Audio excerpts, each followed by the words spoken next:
Dahil nakadating na tayo sa Davao, ay agad tayong pumunta kina Mama Elina.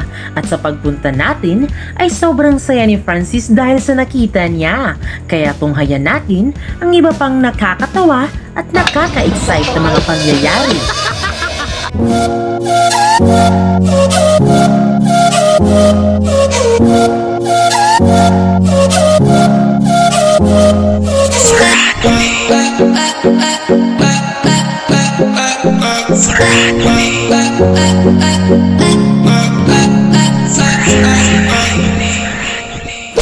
So ayun mga kalab, ngayon ay pupunta kami sa 22 kasama sa 23, 24 oras. Ayan, dahil bibili tayo ng pantat and then kasama ko si Mama Elina and then si Ate Inin.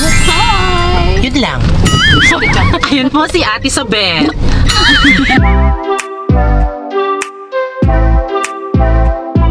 So ayun mga kalab, andito na tayo sa pantat. Nakikita ko na mga kapatid ko. OMG! So tingnan natin mga kalab. Hi, Ben! Ranoli! Wow! Hala, kilala nila tayo mga kalab. Mag-hi mo! Oh, kami. Oh my God. Kaila sila. Oh my G! Pero andito kami kasi gusto ko makita yung mga kapatid ko. Ayan. Ayan, ito yung mga kapatid ko. Oo, sumalaki. Hello! Ilang kilo natin? Wow, super sarap Hindi ng yung mga mga kalab, kalab. oh. Hindi yung mga kalab. Bagay talaga sa pang fish pond mga kalab. Oh, my G! First time to kumain ng pantat mga kalab. So, ngayon lang kami nakita ng pantat mga Pantat. kalab. Then syempre mga kalab, sinadya namin mga kalab kasi gusto namin makakain ng pantat talaga.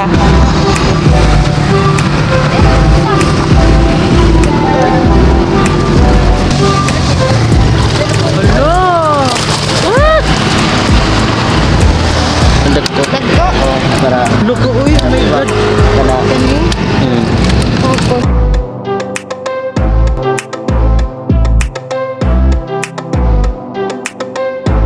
So plano sana namin ni Francis na maglagay ng pantat doon pero hindi daw siya pwede kasi maalat po yung tubig doon sa amin. Matabang po yung tubig dito, ayan. Nakakatakot yung kanyang mga para may mga buhok-buhok mga kalab. Hindi daw siya nangangagat pero nakakatusok lang daw siya.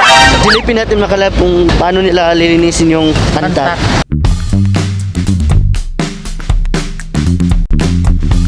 Then dito mga kalab is 160 pero pinatawad kami 150 na lang daw kasi Franoli daw. Dahil kilala nila kami mga kalab. Oh my God! So ayan mga kalab, tinutusok po yung pantat. Parang gagawin siyang lechon. O ayan, kaya po siya tinutusok mga kalab kasi sinugba po siya. Isugba. Ayan. Para siyang shark. Natignan nyo. At siyempre, maraming salamat kay Auntie kasi binigyan nyo kami ng lubi. Yes, thank you, Te. So ayan, ito na ba yung pantat mga kalab? Oh? Sobrang sarap to mga kalab pag maluto na to. So ayun mga kalab, nakabili na tayo ng pantat at meron na naman tayong pupuntaang lugar dahil kukuha tayo ng pinya. Ayan. Then, yung pinya na dito mga kalab sobrang matamis. Masarap po yung mga kalab pinya dito, so makikita natin yan. Ipapakita namin sa inyo. So here we go.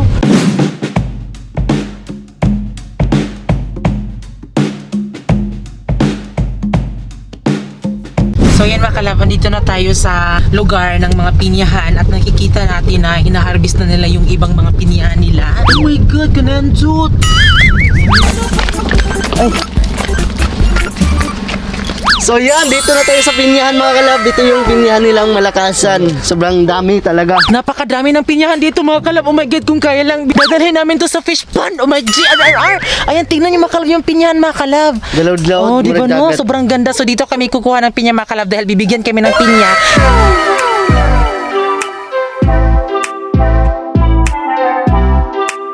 So ngayon mga kalab, bibigyan tayo ng pinya. So ayan mga kalab, ayan na po yung ating pinya. Nakakuha na lang. So ayan mga kalab, meron na tayong pantat at meron na tayong pinya dito sa likod. So ngayon is uuwi na tayo doon sa bahay ni Mama Elina para makapag-prepare na sa birthday ni Ate Inin. So ngayon mga kalabis, andito na kami sa bahay ni Mama Elina and then syempre isusubak na sa Bisaya pa yung pantat. So ayun na po yung ginagawa ni Francis. So lagyan natin ng tanglad mga kalab para mas mabango mga kalab. Oo. Isusubban na natin mga kalab.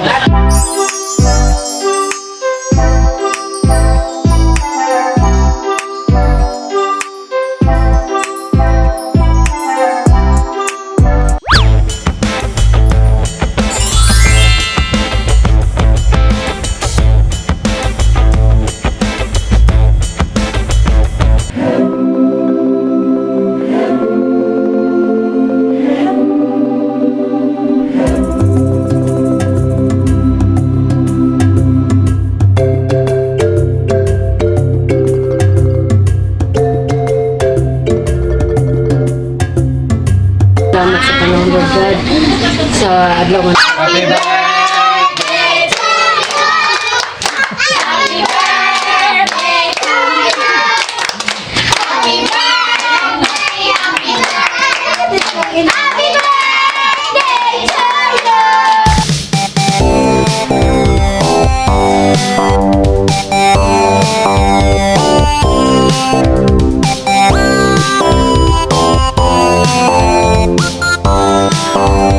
So ngayon mga kalab, syempre ipapakita muna natin kung gaano talaga sila kayaman, Bino. So ngayon ipapakita namin sa inyo kung gaano sila kayaman sa kanilang mga bahay. And then syempre, hindi lang sila mayaman dahil sa malaki yung bahay nila, kundi mayaman sila sa mga pananim.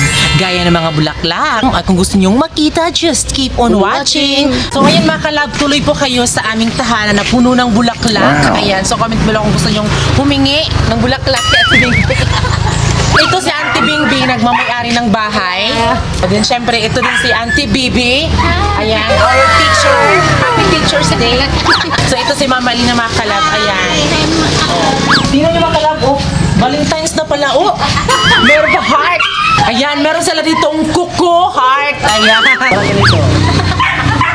Hello, sino yung gustong bumili ng mga halaman pero may mga common, may mga rare din? Punta lang kayo sa Amoy Garden.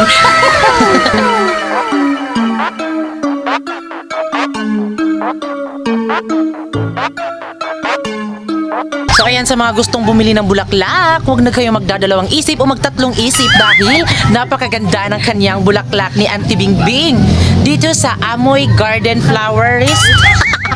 Ito po yung loob ng kanilang bahay nila Ate Bingbing. Ayan. Akala, visit lang natin yung kanilang bahay. Baka siguro may magustuhan kami na ito din ang ipadesenyo sa bahay namin ni Francis. Hindi naman lahat makala. Parang kung kunti lang kung may nakita kaming medyo maganda, ganon. So, nagugustuhan namin sa aming puso. So, yan, kukunin namin makala.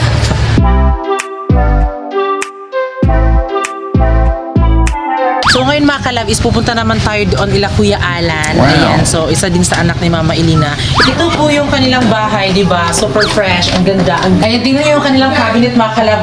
Instead yung mga baso is nasa kusina, nilalagay nila dito. Dahil sa bisita to mga kalab. Design lang yan. So sa amin siguro hindi kami bibili na ganyan, i-design lang. Gagamitin namin ito lahat sa kusina talaga. So ito si Auntie Chichi. Yes, asawa ni Kuya Alan.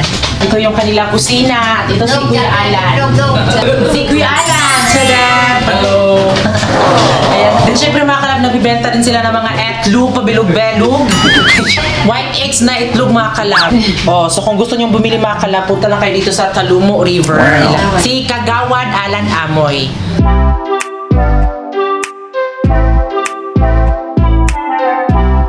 So ngayon mga kalab, dito naman tayo sa bahay ni Mama Elina. Yes. Ipapakita din namin sa inyo yung bahay ni Mama Elina kung gaano din kaganda, kalaki, and then super fresh talaga. So ayan, dalawa po yung bahay ni Mama Elina. Tignan nyo kung gaano talaga sila kayaman mga kalab. Uy. Then meron sila dito medyo sala-sala, then medyo kwarto mga kalab, din meron silang budiga. Oh. So yun mga kalab, dito tayo sa kwarto ni Mama Elina. Oh, ito talaga yung kinakainisan ko mga kalab. Bakit talaga nilalagay yung mga plato, baso, yung mga dito sa ano mga kalab, sa mga cabinet, di ba dapat gagamit ito, dapat nandito to sa kusina. So ilipat tumawag dito. Kasi ay, siguro ano to mga kalab, gagamitin na to sa may mga bisita. Ayan, so tayo, hindi natin gagamitin yan dahil hindi naman tayo bisita. Ayan. Salamin nila, meron runda wool. Oh my God, ang bango! Walang kutsyon sa bahay mga kalab. Ito, dali, go! Maganda yung kutsyon mga kalab kasi para talaga siyang may tubig sa ilalim mga kalab. Hindi no, kutso no. So ngayon mga kalabis, pupunta kami sa pamangkin ni Mama Inday. So anak po yan ni Mama Elina. So isa po siyang teacher. So ayan, punta tayo mga kalab, tignan yung kanyang bahay. Super cute. Then syempre, ang lakas talaga, ang sarap sa mata mga kalab. So ayun mga kalab, ito po si Uncle Dungkoy. Mana oh. Oh, siya po yung asawa ni Auntie Bibi. So ngayon, pasok na tayo sa loob ng bahay nila. Tada! Diba? Tignan nyo, ang ganda. Tignan nyo mga kalab kung gaano kaganda yung bahay nila. Diba? Oh. Maganda talaga mga kalab. Hala, meron pang chandelier! Oh! Oh my God, yung chandelier, nandun pala yung baso sa itaas mga kalab. Kukunin ko lang. Tingnan nyo, di ba? Para siyang baso mga kalab, no? Hindi basta-basta, ayan. Yung upuan nila mga kalab is Nara. Nara diri, Nara dito. Dito si Auntie Bibi mga kalab na may-ari ng bahay. O, di ba? So, isa po siyang teacher. Ayan. Then, syempre, nakikita ko kanina may mga books doon. So, ayan. Kukunin natin yun mamaya. Tingnan yung mga kalab, oh, meron silang flower vase. Oh, meron silang sa kanila mga kalab display lang. So sa amin mga kalab parang ginagamit ito namin, ha? Oh, tingnan niyo po yung kanilang mga kalab kusina. Oh my God, ano naman yung ito na naman yung kinaiinisan ko. Bakit talaga dinidisplay yung mga baso? Ayan, halata talaga na ang daming bumibisita dito kasi meron silang mga baso. Ayan, display din.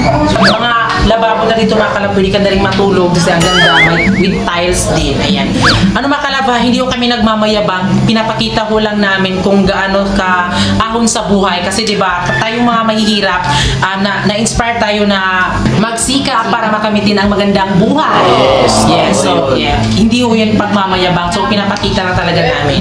So, ayan si Franz B, ano yung reaction mo pinakita mo lahat ng bahay dito? The best. Kasi napakaganda yung mga bahay nila dito. Napakaganda. Yes, the best kayo mga kalab. Oh, yan yung mga kalab. Sinadya din namin na pumunta dito, bumisit sa kanilang bahay. Baka kasi may matipuhan kami or, uy, ganito, ito, gagayahin natin. Di ba? Wala namang masama kung gagayahin, di ba? Pero hindi naman lahat. Kaunti lang, Yes. Oh, di ba? So siguro nainganyo ako mga kalab na maglalagay din ng mga baso, tasa, or ano pa man dyan. Kagaya nito. Wow. Meron. So ayan mga kalab, meron din silang mga kumbo-kumbo, mga drum, mga DLC. Ayan, tingnan ba, try mo ba? Sa gustong kumakanta-kanta Oh, kumanta. Ito lang. Beso, itatry natin si Francis. Tatayin natin mga kalab. Go! Ayan, ha? Try, ito daw. Ay mga kalab, kaya pala nawawala yung namin, yung sa kaldero namin, wala kasi kami pagtakip. Nandito lang pala. Oh my God, yung pagtakip sa kaldero namin sa mga kawali namin, andito lang pala. So mamaya kukunin namin to dahil andito lang pala mga kalab. Nasa Davao lang pala. O, ang pangalan po ng kanilang banda is Spratlis Band. Ayan, so sasali sila sa paligsahan, so sa TV. So sasali na sila soon sa PGT.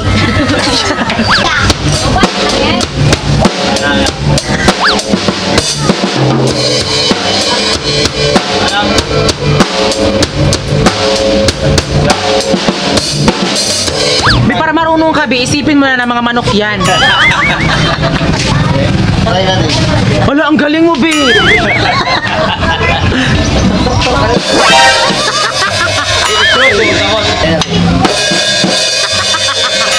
Wala, ang galing ni Francis. Hindi talaga mahilig si Francis sa mga drum, pero kung mga manok siguro niyan, alam na, mahilig na si Francis ng ganyan. So ayan, andito naman tayo sa garden ni Auntie Bibi. Ayan, so ito, hindi ito binibenta. So, collection lang niya po ito.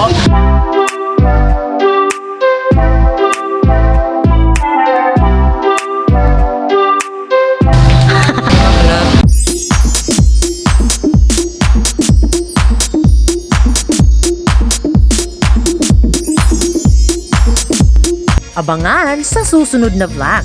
Sobrang enjoy na enjoy talaga ang bakasyon namin sa Davao at dahil may mas nakaka-excite pa na tsak mabubusog at mai-enjoy kayo sa first birthday at christening ni Kin Elise. Kaya tutok lang! Ilag na sa kadudong, paitang panghita